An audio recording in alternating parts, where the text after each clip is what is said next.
नमस्कार दोस्तों, मेरा नाम है सोनू निगम और आप देखना शुरू कर चुके हैं सेंटर फॉर सोशल स्टडीज़ की वीडियो।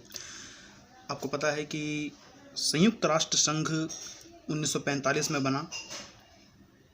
आज उसे लगभग 70 साल से भी अधिक हो चुके हैं।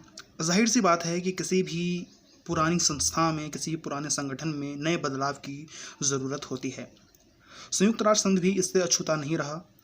संयुक्त राष्ट्र संघ में भी सुधारों के मसले लगातार उभरते रहे, खास करके शीत युद्ध के बाद, यानी कि 1951 के बाद, 91 के बाद, 1991 के बाद संयुक्त राष्ट्र संघ में सुधारों की मांग तेजी से बढ़ने लगी।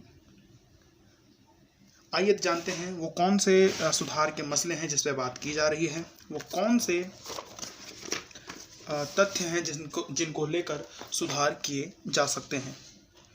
तो अगर हम बात करें संयुक्त राष्ट्र संघ में सुधार का मसला, तो मुख्य रूप से दो ही बातें हैं जिनके ऊपर सुधार की बात की जा रही है। दो प्रकार के सुधारों की बात की जा रही है।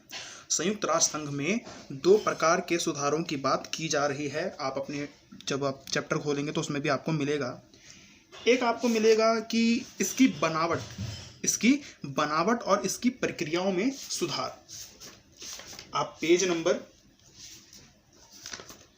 88 पे देखेंगे अपनी एनसीईआरटी में, तो आपको मिल जाएगा प्रक्रियाओं और ढांचे में सुधार। दो तरह की बातें की जा रही हैं, प्रक्रियाओं और ढांचे में सुधार। और पेज नंबर 91 पे अगर आप देखेंगे, पेज नंबर 91 पे, तो वहां आपको दिखेगा संयुक्त राष्ट्र संघ का न्यायाधिकार, यानी कि इसके न्यायाधिकार के अंदर में आने वाले मुद्दों की समीक्षा की जाए, या कि कौन से ऐसे मसले हैं। अब देखिए, दोनों चीज के बारे में मैं आपको बताऊंगा कि दोनों जो ये मसले हैं, सुधार इनमें किया जाना चाहिए, इसमें विवाद क्या है, इसमें पंगा क्या है। इसकी बनावट और इसकी प्रक्रियाओं में सुधार का मतलब ये है कि संयुक्त राष्ट्र संघ में जो देश इसके मेंबर हैं, उनमें से कुछ ऐसे देश हैं जो बहुत ताकतवर हैं और कुछ ऐसे देश हैं जिनके पास बिल्कुल भी पावर नहीं है। अब अगर आप देखें कि जो वीटोधारी देश हैं, जो सुरक्षा परिषद में स्थायी सदस्य हैं, जो 5 स्थायी सदस्य हैं, मैंने पिछली वीडियो में आपको बताया था कि उसमें कौन कौन आते हैं। यूएस, फ्रांस, ब्रिटेन, रशिया और चीन। इन 5 देशों के अलावा किसी और देश के पास वीटो पावर है नहीं। अब हो सकता है कि 1945 में ये देश क्योंकि ताकतवर थे, मजबूत थे, बड़े थे, इसलिए इनको वीटो पावर मिल गई, लेकिन आज परिस्थितियां बदल चुकी हैं। तो इसीलिए जो है इसमें सुधार करने की बात की जा रही है कि इसकी बनावट को बदला जाए। जो इसकी बनावट है, जिसमें इन 5 देशों को मजबूती मिली है, खास करके अमेरिका को, उसकी बनावट को बदला जाए। इसीलिए कह रहे हैं कि इसकी बनावट और इसकी प्रक्रियाओं में सुधार हो। प्रक्रियाओं इसलिए इस्तेमाल किया गया है क्योंकि इसकी प्रक्रिया ऐसी है फैसले लेने की जो बहुत ही ज़्यादा असमान है, जो भेदभाव को दिखाती है। क्यों? क्योंकि संयुक्त राष्ट्र सुरक्षा परिषद में जो पावर है वोट करने की, वो सिर्फ स्थायी देशों को है। अस्थायी देश जो उसके 10 सदस्य देश होते हैं, उनको भी इसकी सदस्यता में वोट देने का अधिकार नहीं है सुरक्षा परिषद। अब देखिए किन बातों को लेकर चर्चा की जा रही है इसके अंतर्गत। इसकी बनावट और सुरक्षा प्रक्रियाओं में सुधार के लिए कह रहे हैं कि सुरक्षा परिषद में स्थायी और अस्थायी सदस्यों की संख्या बढ़ाई जाए, ये मांग है, ताकि इसकी बनावट बदले। अमेरिका और यूरोपीय देशों का जो दबदबा है वो खत्म होना चाहिए। दबदबा इसलिए बन रखा है इनका क्योंकि ये सबसे ज़्यादा इसमें बजट में पैसा भरते हैं। जो संयुक्त राष्ट्र संघ का बजट है, उसके अंदर अमेरिका, जापान जैसे देश जो हैं बहुत ज़्यादा बजट देते हैं, पैसा देते हैं, इसीलिए उनका दबदबा है, इसीलिए उनका वोटिंग परसेंटेज ज़्यादा है। यह राजनीतिक वास्तविकताओं की नुमाइंदगी नहीं करता। जैसा मैंने आपको बताया कि परिस्थितियां अब चेंज हो चुकी हैं। 1945 की परिस्थितियां अब नहीं रही। अब बहुत सारे नए देश ताकतवर उभरे हैं, जैसे कि भारत, जैसे कि ब्राज़ील, जैसे कि साउथ अफ्रीका। तो ये नए उभरती हुई शक्तियां हैं। तो क्या आप इनको सुरक्षा परिषद में सदस्यता नहीं दोगे स्थायी? अब आप देखिए कि अफ्रीका के अंदर, अफ्रीका इतना बड़ा द्वीप है, महादेश है, इतना बड़ा महादेश है, वो एक कॉन्टिनेंटल है पूरा का पूरा, लेकिन अफ्रीका के अंदर से एक भी ऐसा देश नहीं है जो सुरक्षा परिषद का स्थायी सदस्य हो या उसके पास वीटो पावर हो। यानी कि अफ्रीका महाद्वीप का तो प्रतिनिधित्व ही नहीं है सुरक्षा परिषद में। इसी तरह से लैटिन अमेरिका, जो दक्षिण अमेरिका है, उसका एक भी देश सुरक्षा परिषद में स्थायी सदस्य नहीं है।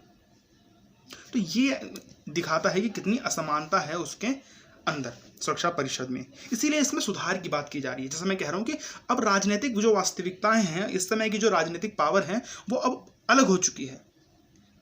उस हिसाब से सुरक्षा परिषद नहीं है अब, तो चेंज होना चाहिए।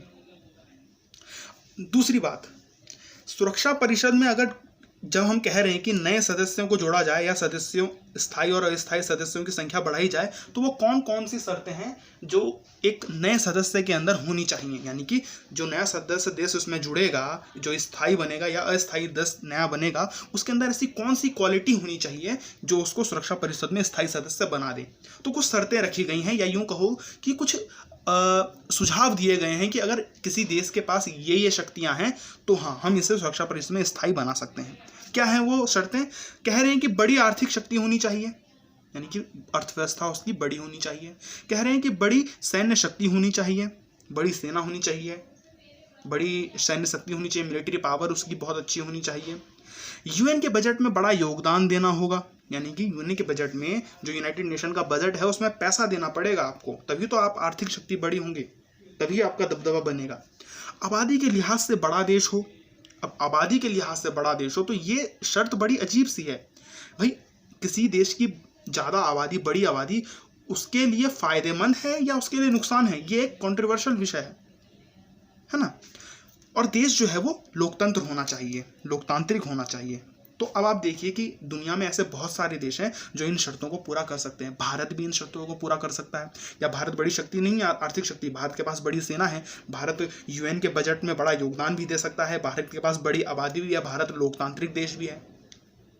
अगर आप इन शर्तों पे ध्यान दें तो भाई दुनिया में ऐसे बहुत सारे देश हैं जो इन शर्तों को पूरा कर देंगे। तो क्या आप बहुत सारे देशों को रख देंगे स्थायी सुरक्षा परिषद में?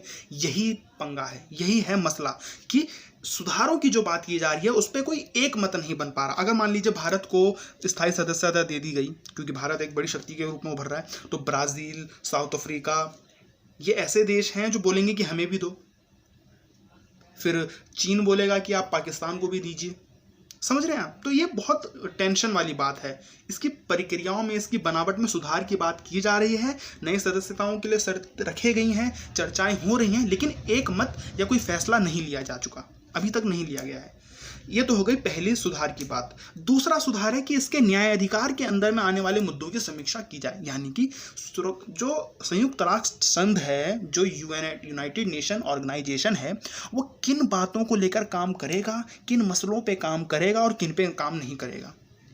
अब मैं आपको एग्जांपल देता हूँ। देखिए 1945 में अगर आप देखें तो युद्ध की स्थिति थी, है ना, हर तरफ युद्ध था, यूरोप पूरी तरह से बर्बाद हो चुका था। तो उनकी पहली प्रायोरिटी ये थी, उनकी पहली प्राथमिकता ये थी कि किसी तरह से युद्ध को ख़त्म किया जाए, युद्ध में शांति की स्थापित की जाए और देशों के बीच में जो दुश्मनी है उसे कम किया जाए। तो उस समय की परिस्थिति अलग थी। आज की परिस्थिति ऐसी नहीं है कि दुनिया में हर तरफ युद्ध का माहौल है। आज ऐसी परिस्थिति नहीं है। आज परिस्थिति ऐसी है कि ज़्यादा से ज़्यादा विकास किया जाए, ज़्यादा से ज़्यादा सामाजिक विकास किया जाए, ज़्यादा से ज़्यादा आर्थिक विकास किया जाए, ज़्यादा से ज़्यादा बाल विकास किया जाए, साक्षरता को बढ़ाई जाए, बीमारियों पे काबू पाया जाए। तो आज ये सब मसले हैं। आतंकवाद को ख़त्म किया जाए, ग्लोबल वार्मिंग को कंट्रोल में किया जाए, आज ये बड़े मसले हैं। तो इसीलिए कुछ देशों का मानना है कि नहीं, संयुक्त राष्ट्र संघ को की स्थापना तो शांति की स्थापना के लिए हुई थी, इसका तो काम होना चाहिए यही कि जहाँ युद्ध हो वहाँ जाके ये शांत कराए युद्ध और शांति के लिए काम करें। लेकिन कुछ देशों का मानना है कि नहीं, ऐसी कोई बात नहीं है। अब संयुक्त राष्ट्र संघ को अपना रूप बदलना चाहिए और इसको मानवीय कार्यों के लिए काम करना चाहिए। किसके लिए? मानवीय कार्यों, जैसे कि शिक्षा के लिए, या आप कहें स्वास्थ्य के लिए, या बाल विकास के लिए, इन सब चीज़ों के लिए काम करना चाहिए। तो कुछ लोग की जगह आप देश शब्द को लिखिएगा अपने जब नोट्स लिखिएगा। मैं आपको हर बार कहता हूँ कि आप जब बैठें तो अपनी एनसीईआरटी और अपनी कॉपी लेकर बैठें और इन्हें लिखा करिए। कुछ लोगों का, यानी कुछ देशों का मानना है कि यह शांति और सुरक्षा के लिए काम करे, यानी कि संयुक्त राष्ट्र संघ जो है वो उसका न्यायाधिकार या उसका जो क्षेत्राधिकार हो काम करने का, वो कौन सा हो? शांति और सुरक्षा के लिए काम करें। लेकिन जबकि कुछ देश का मानना है कि यूनाइटेड नेशन ऑर्गेनाइजेशन को विकास को और मानवीय कार्यों को, नेशन को विकास के लिए, इस यहाँ पे आप लिखिएगा के लिए, विकास के लिए मानवीय कार्यों पर जोर देना चाहिए। जैसे कि शिक्षा, स्वास्थ्य और बाल विकास पर। तो ये कुछ टेंशन वाली बात है, ये इसमें सुधार की बात की जा रही है कि सुरक्षा और शांति जैसी ये मिलिट्री पावर जैसी चीज़ों को निकाल के हट के कहाँ किस तरफ जाना चाहिए, लोकतंत्र को बढ़ावा देने की तरफ जाना चाहिए, शिक्षा को बढ़ावा देने की तरफ जाना चाहिए, यानी कि इस तरह के काम करने चाहिए। अब इस और ये जो मैं आपको कह रहा हूँ कि मानवीय विकास के लिए काम करना चाहिए, इस और बहुत सारे बदलाव किए गए। यूनाइटेड नेशन ने अपने अंदर बहुत सारे बदलाव किए। वो कौन कौन से बदलाव हैं, जैसे मैं आपको बता देता हूँ कुछ पॉइंट्स में। शांति स्थापना आयोग, यानी कि शांति स्थापना आयोग करने के लिए संयुक्त राष्ट्र संघ ने अपना एक अलग आयोग बना दिया है, जो इन सब चीज़ों पे जो है मसले, इन सारे मसलों को देखता है, जो डिस्प्यूट का निवारण करता है। मानवाधिकार परिषद 2006 में बनाया, जो पूरी दुनिया में मानवाधिकार का निरीक्षण करती है और कहाँ मानवाधिकार का हनन हो रहा है, कौन सी सरकार अपने देश के नागरिकों को अधिकार नहीं दे रही है, उसको देखती है। अगर कोई देश अपने नागरिकों पर अत्याचार करे तो उससे निपटना विश्व बिरादरी का काम होगा, इस पर सहमति बन चुकी है। यानी कि अगर कोई देश अपने नागरिकों पर अत्याचार करेगा, उन पर गोलीबारी बरसाएगा या उनको डिटेंट कर देगा या उनको गिरफ्तार करेगा आंदोलन करने पर, तो ऐसे में विश्व बिरादरी यानी कि जो ताकतवर देश हैं वो निपटेंगे उस देश से, जैसा कि अमेरिका करता है।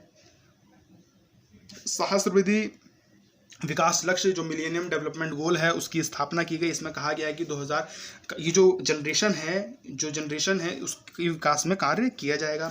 हर रूप के आतंकवाद की निंदा की जाएगी, उससे निपटा जाएगा, उससे लड़ा जाएगा, इसके ऊपर भी सहमति बन चुकी है। और लोकतंत्र कोष का गठन किया गया है, यानी कि लोकतंत्र की स्थापना करने के लिए एक संगठन बनाया गया। तो आप देखें कि अपने काम को कि मैं ये काम करूंगा, मेरा ये न्यायाधिकार है, मेरा ये जो है क्षेत्राधिकार है, यूएन ने खुद ही अपना अनाउंस कर दिया है कि मैं किस किस चीज़ को लेकर काम करूंगा। तो वो शांति स्थापना के लिए भी काम करेगा, वो मानवाधिकार के लिए भी काम करेगा, वो सहस्राब्दी विकास लक्ष्य जिसमें शिक्षा, स्वास्थ्य, बाल विकास इन सब चीज़ों पे बात की जाती है उसके लिए भी कार्य करेगा। वो आतंकवाद की भी निंदा करेगा, आतंकवाद के खिलाफ भी लड़ेगा, लोकतंत्र की स्थापना भी करेगा और उन देशों के खिलाफ भी लड़ेगा जो अपने नागरिकों को अत्याचार करते हैं। तो ये अपने आप उसने डिफाइन कर दिया है।